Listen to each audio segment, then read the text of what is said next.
전국 비상시국회의 40 총선 특집 총선을 겨누다 시간입니다.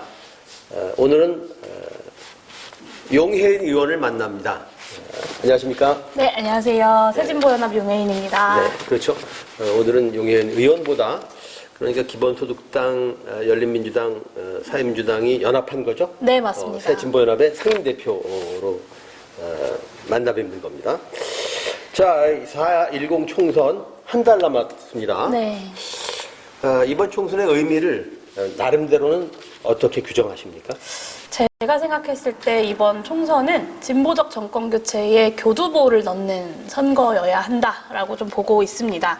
제가 작년 11월에 큰 승리를 위한 큰 연합 정치를 제안드리고 여기까지 온 것도 다 진보적 정권 교체에 교두보를 놓는 것이 가장 중요한 목표였습니다. 사실 기본소득당만의 선거를 치르는 방법도 좀 고민을 했었지만 민주진보 진영이 크게 연합해서 총선에서 다 함께 크게 승리하고 그 힘으로 개혁 정치를 해나가는 것뿐만 아니라 진보적 정권 교체까지 나갈 수 있는 선거로 만들어야 된다라는 당 차원의 공감대가 좀 있었습니다. 그래서 그 힘으로 연합 정치를 제안하고 지금 이제 그 민주진보 진영의 선거연합까지 오게 된 것입니다. 네. 더불어민주연합, 이른바 원팀으로서 지금 순항 중입니까? 네, 당연합니다. 아마 제가 봤을 때 자신 있게 말씀드릴 수 있는 건 지금 가장 안정적으로 순항 중인 원팀은 더불어민주연합밖에 없다라고 말씀드릴 수 있는데요. 제가 이제 연합정치를 처음 제안했을 때 그때 이제 그 제3지대라는 세력들이 마구 등장했던 시기였습니다. 이준석 대표도 그렇고 이낙연 전 대표도 그렇고요. 이 제3지대 정치 세력과 뭐가 다르냐라는 질문들을 참 많이 받았었는데요. 제3지대의 가장 큰 문제점은 내용 없는 양비론에 머무르고 있다라는 것이었습니다. 그러면 제3지대 연합이라는 건 필패할 수밖에 없다라는 말씀을 드렸었는데요. 실제로 그 이준석, 이낙연 두 대표의 열흘간의 허니문을 지켜보신 국민들도 비슷한 문제의식을 갖고 계신 거라고 생각합니다. 물론 이제 더불어민주연합이라는 큰 민주연합 내에서도 이 크고 작은 이해관계가 없었던 것은 아니겠지만 연동형 비례대표제를 지키고 그리고 민주진보진영의 큰 승리를 만든다는 큰 대의하에 서로 조금씩 양보할 것들은 양보하고 또 이해할 것들은 이해하고 신뢰가 이어지면서 여기까지 큰 잡음 없이 올 수 있었습니다. 그런데 말이죠.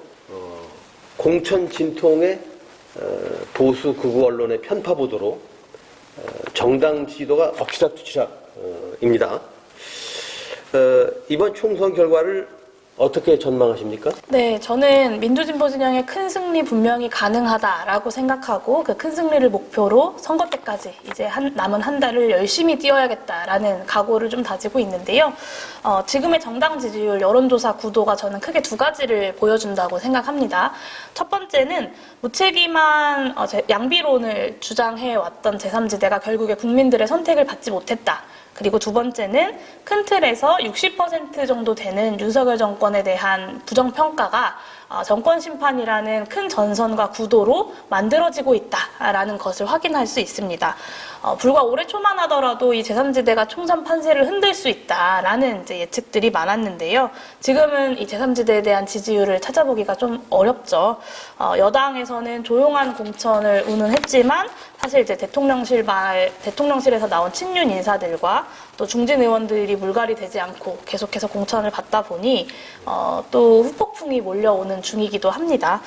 그리고 저는 이제 민주연합의 후보로서 또 진보적 정권 교체의 어떤 구심점 그리고 교두보를 마련하기 위해서라도 비례에서도 그리고 지역구에서도 민주진보 진영이 크게 승리하는 것 그리고 비례에서도 더불어민주연합이 가장 많은 의석을 확보하는 것이 가장 중요하고 또 가능하다고 보고 있습니다. 네. 윤석열 대통령은 지지도도 낮지만은 사실은 윤 정권이 그 의원의 소수파 아닙니까? 그럼에도 불구하고 뭐 시행령 통치랄까 거부권 정치 등으로 대놓고 국회를 무시합니다. 상상도 하고 싶지 않지만은 만에 하나 국민의힘 내지는 국민의힘 위성정당이 이번 총선에서 의회 다수파가 된다면 그럼 어떤 일이 벌어질까요? 네, 상상도 하고 싶지 않다라고 하셨는데요. 저는 그것이 모든 국민들의 마음을 대변하고 있다고 생각합니다. 그리고 그 상상도 하고 싶지 않은 일을 현실로 만들지 않기 위해서 또 큰 연합이 필요하다라고 생각했었는데요. 제가 지난 1년 반 동안 가장 많이 들었던 말이 어떻게 대통령 한 명 바뀌었다고 이렇게까지 나라가 망가지냐라는 이야기였습니다. 그런 의미에서 그래도 국회에서 야당이 다수당을 차지하면서 어느 정도 퇴행을 최소한으로 저지해왔던 측면이 있었는데 아마 다음 총선에서 국민의힘이 다수당으로서 국회에 등장하게 된다면 그것도 단독 과반을 차지하게 된다면 저 끝모르는 퇴행의 브레이크가 사라지는 일이 될 것이라고 생각합니다. 그래서 국민의힘이 아무리 호도하려고 애써도 윤석열 정권 심판이라는 것이 이번 총선의 시대정신임을 저는 부정할 수는 없다고 생각하고 그 시대정신을 이번 총선에서 어떻게 가장 잘 구현해낼 것인가가 총선 승리의 가장 중요한 부분이라고 생각합니다. 그러니까 행정 권력을 차지한 데 이어서 의회 권력까지 차지하면은 더욱이 저는 사법부도 좀 수상해 보입니다. 초록동색이라고 법률가 집단이라 그런지 이 정권하고 좀 동조와 같은 일하는 것 같아서 자칫 삼권 분립이 아니라 삼권 일치 시대가 올 수도 있겠다라는 위감이 있습니다. 그런 생각도 해보십니까? 네, 사실 지금도 삼권 분립이라는 기본적인 민주주의의 원칙을 윤석열 정부는 깡그리 무시하고 있죠. 입법부의 어떤 역할이라는 것을 완전히 무시하고 있고 또 전혀 존중하지 않는 모습도 보이고 있고요. 심지어는 국회의원을 입을 틀어막고 경호원들이 끌어내는 일들까지 벌어지지 않습니까? 네. 근데 이제 단독 과반을 국민의힘이 차지하게 된다면 얼마나 더 무도한 모습을 보여줄지 사실은 상상하기 싫기도 하지만 상상조차 되지 않는 것도 있는 것 같습니다. 네. 네. 사실 국민들은 총선 승리 후에 대해서도 눈길을 보내고 있습니다. 총선에 승리한다는 것을 전제로 민주개혁 진보 진영 내 협력을 어떻게 끌어내실 겁니까? 또 진영 내에서 선의 경쟁도 좀 필요하겠죠? 네, 말씀하신 그 부분이 사실은 가장 자신 있는 부분인데요. 우리가 이전에 선거연합, 선거연대라고 한다면 인물 중심의 여론조사 단일화만 생각을 했습니다. 근데 이번에 이 민주진보 진영의 선거연합이라는 것은 인물 중심의 어떤 연합이 아니라 분명히 개혁 과제들을 함께 협의하는 그리고 함께 합의하는 연대 연합이었기 때문에 분명한 차이점이 있다고 생각하고요. 저희가 이제 정치 협상뿐만 아니라 정책 협상에도 가장 많은 공을 들였고, 이제 실제로 그 모든 협상단의 협상 중에 정책 협상이 가장 여러 차례 만났고, 또 외부적으로 관련 단체들 간담회도 수차례 진행을 했습니다. 저희 새진보연합에서는 22대 국회가 좀 더 개혁적으로 갈 수 있는 정책들을 많이 제안했고, 민주당에서도 이 정책들, 개혁 정책들에 대해서 굉장히 전향적인 검토를 해주시면서 실제로 정책이 굉장히 잘 합의가 되었다라는 평가를 좀 하고 있는데요. 또 한 가지 좀 강조하고 싶은 것은 저희가 이번 총선에서 만들어낸 그 개혁 과제 합의가 정권 교체 이후에도 해야 할 과제들을 만든다라는 각오로 도출해낸 것이다라는 점입니다. 그러니까 어떻게 보면 정권 교체를 위한 공통 공약이라고도 말씀드릴 수 있는 것이죠. 그래서 이 개혁 정책을 책임감 있게 실현하고 개혁을 누가 힘있게 견인해 나갈 것인가를 두고 잘하기 경쟁을 하는 모습을 22대 국회에서는 충분히 보여드릴 수 있을 거라고 자신하고 있습니다. 네. 정책 협상의 주요 성과를 한두 가지만 좀 꼽아주시죠. 일단은 여러 가지가 있겠지만요. 이번 연동형 비례대표제를 지키기 위한 여러 가지 노력들이 있었고, 또 지난 2월 5일에 이재명 대표가 광주 민주화 국립묘지에서 연동형을 지키는 결단을 했습니다. 그리고 이제 미완으로 남겨져 있는 정치개혁을 완수해내기 위한 여러 가지 정책들이 합의가 되었고요. 또 예를 들면 탄소세처럼 지금의 기후위기를 극복하기 위해서 반드시 해야 되는 일들이 있습니다. 하지만 윤석열 정권은 기존의 정부가 해오던 것조차도 더 과거로 되돌리는 일들을 하고 있고, 정확히 지금 이 시대 그리고 지금의 지구가 필요로 하는 일과 반대되는 일들을 하고 있지 않습니까? 이런 영역에서도 분명히 다른 성과를 내기 위한 정책들을 만들어가고 있습니다. 대한민국의 기본소득을 실현하기 위한 여정, 이건 잠시 유보되는 겁니까? 그렇지 않습니다. 정확히 그 반대라고 생각하고요. 이 연합정치는 뭐 여러 가지 연합정치의 필요성이 있었겠지만 기본소득당으로서는 기본소득 대한민국을 만들기 위해서도 연합정치가 반드시 필요했습니다. 저는 기본소득당을 창당했던 사람이고 또 기본소득당의 국회의원이었습니다. 그것을 또 단 한 번도 잊어본 적이 없는데요.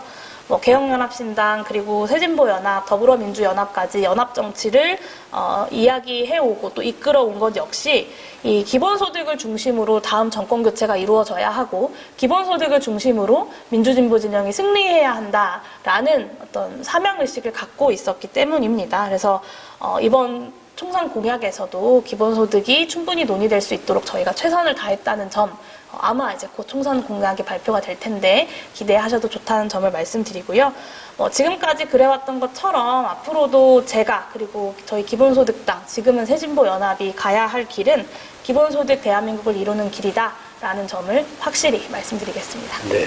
일반 유권자들도 기본소득 많이 들어보셨을 텐데 개념을 잘 모를 수 있겠다는 생각이 들어서 기본소득 좀 짧게 설명을 좀 해주시죠. 기본소득은 굉장히 간단하고 쉬운 개념인데요.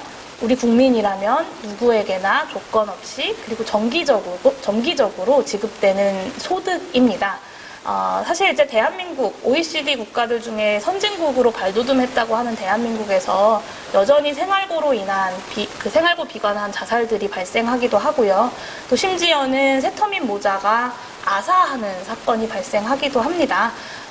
선진국임에도 불구하고 여전히 우리 사회의 사회 안전망이 완전하지 못하게 작동하고 있다는 측면에서 대한민국의 보편적인 사회 안전망을 강화하기 위한 새로운 복지국가를 만드는 모델이기도 하고요.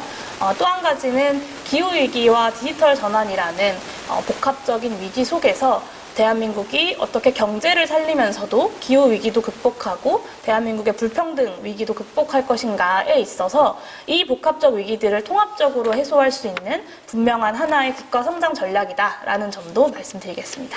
네. 재원에 대해서는 어떤 구상을 갖고 계십니까? 재원에 대해서는 여러 가지 모델들이 이미 제안된 바가 있고요. 기본소득당도 지난 총선과 대선에서 모든 국민에게 매월 60만 원, 65만 원의 기본소득 공약을 재원 마련 모델을 제안한 바가 있습니다. 지금은 이제 기본소득 대한민국 실현을 향해서 구체적으로 달려가고 있는 중이기도 하고 또 기후위기와 디지털 전환이라는 국가 앞에 놓여있는 도전 과제가 있는 시기이기도 합니다. 그래서 세금을 통해서 재원을 마련하는 것도 당연히 필요한 일이지만 이번 총선을 통해서는 조금 다른 접근 방식도 국민들께 중심적으로 말씀드리려고 하는데요. 대한민국이 디지털 전환과 기후위기 극복을 전 세계적으로 주도하기 위해서는 국가가 사명을 가지고 이 역할들을 주도적으로 해나가야 됩니다. 그래서 에너지 전환에도 투자하고 기술 혁신에도 투자하고 필요하면 기술 혁신의 연구개발 R&D까지 주도적으로 하는 역할을 해야 합니다. 이 과정에서 발생하는 수익을 혹은 경제 성장을 예전에는 이제 주로 소수의 대기업 재벌들이 가져갔다면 이제는 국민의 세금을 통해서 국가의 노력으로 이루어지는 부분이기 때문에 일정 부분의 몫을 배당을 통해서 국민들께 돌려드리자라는 제안을 하고 있고요. 작년에 우리 기본소득당, 지금은 새진보연합의 공동대표인 오준호 대표가 사명이 있는 국가라는 책을 쓰기도 했습니다.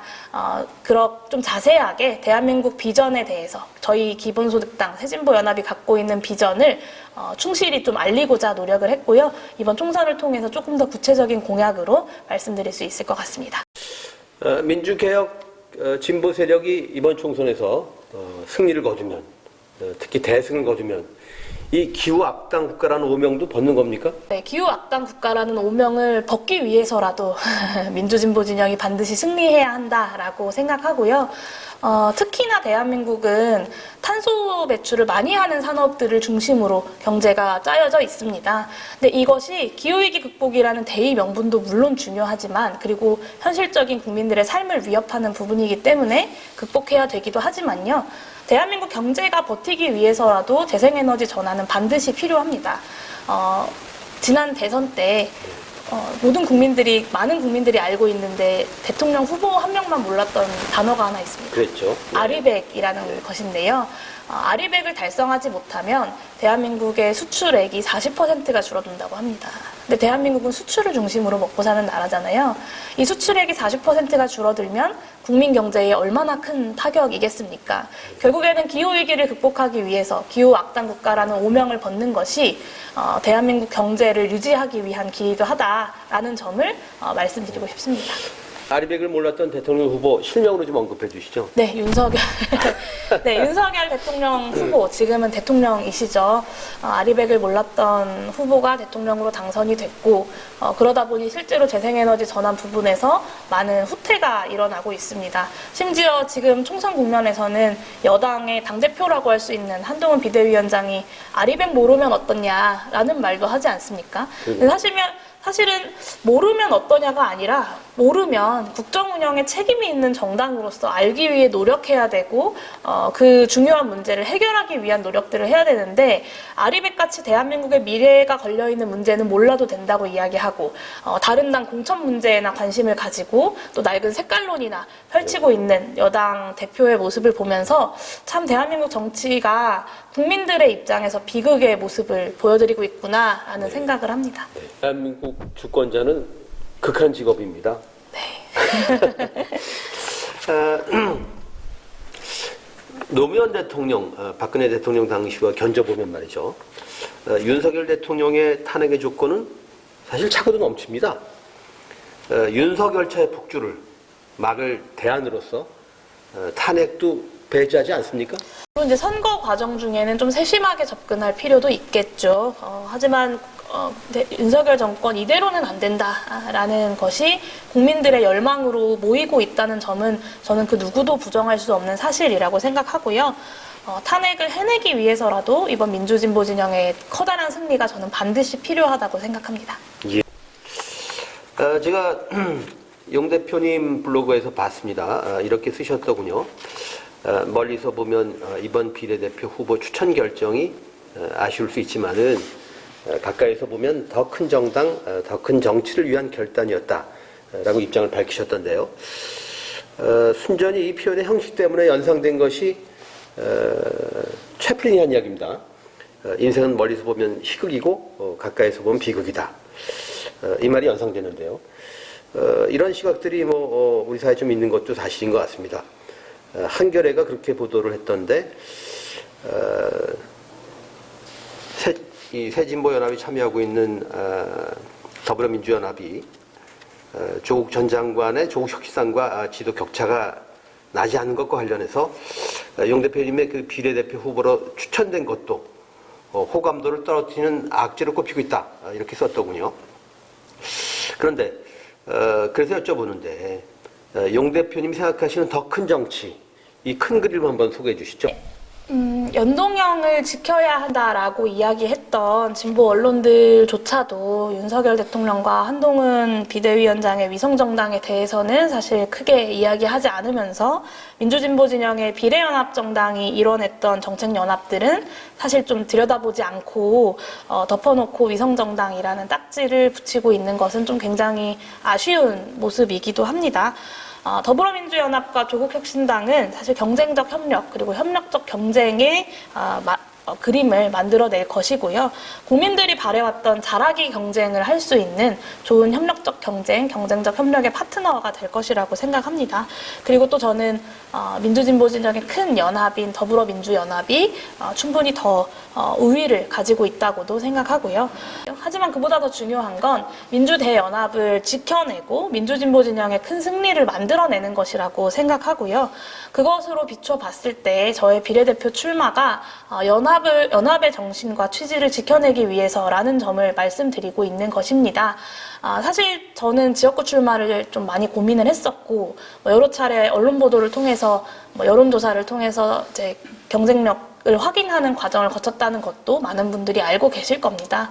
하지만 이 더불어민주연합이 출발한 이후에 울산 북구에서의 단일화 과정을 둘러싼 여러 가지 파열음을 보면서 저희 당내 여론조사를 통해서는 충분한 경쟁력과 좀 우위를 확인하기도 했지만 저의 지역구 출마가 이 민주 진영의 또 다른 파열음이 되면 안 된다라는 위기의식이 좀 있었고요. 그렇다면 그렇다면 새진보연합에서는 민주대연합의 이 가치를 지키기 위해서 그리고 동시에 새진보연합이라는 정당이 앞으로 더 성장하기 위해서 어떤 결정을 할 것인가 많은 당원분들이 함께 수기해서 내린 결정이라는 점을 말씀드리고 싶습니다.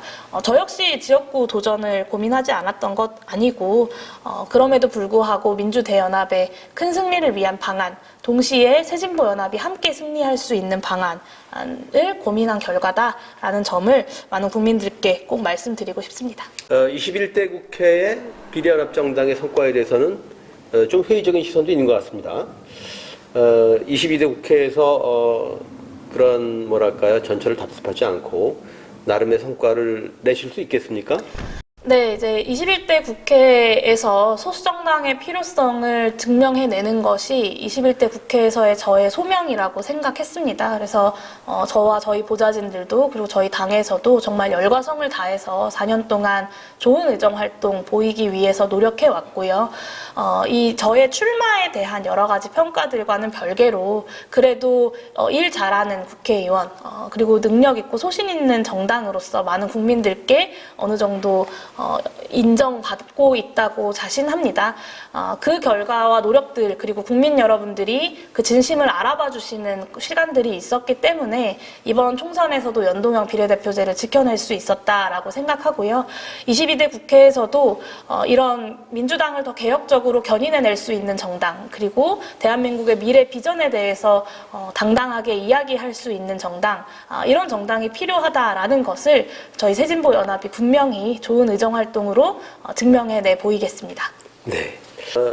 우리나라 언론 참 문제가 많지 않습니까? 언론 지형이 이제 기울어진 운동장일 뿐더러 선거 때는 거의 플레이어처럼 움직이는 게 아닌가 싶습니다. 우리 언론을 향해서 좀 고언을 주신다면 어떤 말씀을 주시겠습니까? 최근 KBS에서 세월호 10주기 다큐 방송이 이제 불발되면서 윤석열 정부 하에서 또 언론인들이 얼마나 큰 고초를 겪고 있는지 저 역시도 잘 이해하고 있습니다. 작년부터 언론 장악을 막아내기 위한 야당들의 여러 가지 힘 모으는 과정들, 연합의 과정들을 거치면서 또 많이 직접 접하기도 했고요. 그런 면에서 지금도 언론의 본연의 역할을 다 하기 위해서 현장에서 고군분투하고 계시는 여러 언론인 분들께 참 감사하다는 말씀도 드리고 싶었습니다. 미국에서 가장 신뢰받았던 앵커 크론카이트가 언론의 자유는 단지 민주주의에서만 중요한 것이 아니라 그 자체가 민주주의다라는 말을 했다고 하는데요. 저는 누구보다 이 말의 무게를 언론인 여러분들께서 가장 잘 알고 계실 거라고 생각하고요. 늘 그래왔듯 이번 총선 역시도 민주주의가 승리하는 선거여야 합니다. 지금껏 그래왔던 것처럼 언론의 자유와 민주주의라는 보편적 가치를 지키는 그 싸움에 저희 이 민주진보 진영의 연합이 그 역할을 다 해낼 것이고 언론인 여러분들께서도 지금껏 그래 오셨던 것처럼 언론의 본연의 역할을 잘 해내기 위한 노력들을 함께 해주실 것이라고 그리고 민주주의를 지키기 위한 노력들을 함께 해주실 것이라고 생각합니다. 네. 민주주의의 승리가 민주주의의 퇴행을 막는 길이지 않겠습니까? 그렇습니다. 예. 아까 민주당의 개혁을 견인하겠다는 말씀하셨습니다만은 우리의 고질적인 진영 정치, 양대 기득권 정당의 적대적 공생, 이건 어떻게 개혁하실 겁니까? 네, 저는 이제 정치가 너무 싸워서 문제다라는 이야기들을 종종 듣기도 하는데요. 사실 저는 정치의 문제는 싸우는 것이 문제가 아니라 싸워야 할 것에 제대로 싸우지 않고 싸우지 않아도 되는 것들에 싸우면서 국민들이 정치에 실망하게 만들었다고 생각합니다.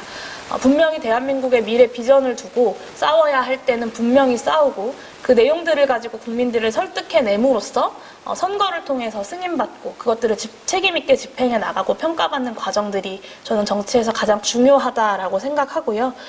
그런 면에서 기본소득당으로서 지난 4년 동안 제가 해왔던 의정활동은 좀 그런 새로운 싸워야 할 것들은 제대로 싸우고 또 협력할 것들은 협력하는 정치의 모습을 만들고자 노력해 왔습니다. 제가 2022년에 처음으로 이제 횡재세라는 것을 고유가 상황에서 도입하자라는 제안을 하고 사실 정치권에서는 크게 반응이 없었습니다. 그럼에도 불구하고 국민들의 생활에 체감되는 대안으로서 횡재세라는 것이 많이 확산되었고 작년에는 이제 제1당인 더불어민주당이 당론 수준으로 은행 횡재세를 추진하는 상황까지 왔었거든요. 결국에는 윤석열 정부의 반대로 현실화되지는 못했지만 작은 소수 정당이 얼마나 개혁적인 과제들을 중심으로 민주당을 견인해내고 실제로 정치의 영역에서 성과를 낼 수 있느냐 그 가능성을 저는 어느 정도 확인했다고 생각합니다. 22대 국회에서도 싸우지 말아야 할 것들에만 싸우는 것이 아니라 분명히 싸워야 할 것들에 대해서 가장 잘 싸우면서도 전체 민주진영을 견인해낼 수 있는 그런 정치를 하고 싶습니다. 네. 12대 등원하시면 차별금지법은 제정하는 겁니까? 네, 편집법, 평등법 우리 국민들이 굉장히 오랜 시간 동안 염원해 왔던 정책이기도 하고요. 초반에 여러 가지 논란들이 있었지만 많은 국민들의 수기와 사회적 토론의 과정을 거치면서 어느 정도 사회적 공감대도 이제는 충분히 많이 진전이 되었다고 생각합니다. 22대 국회에서 평등법 역시 당연히 우리 국민들 앞에 민주개혁 진영이 반드시 해내야 하는 과제들 중에 하나라고 생각합니다. 진보연합의 용혜인 상임대표 만나봤습니다. 고맙습니다. 감사합니다.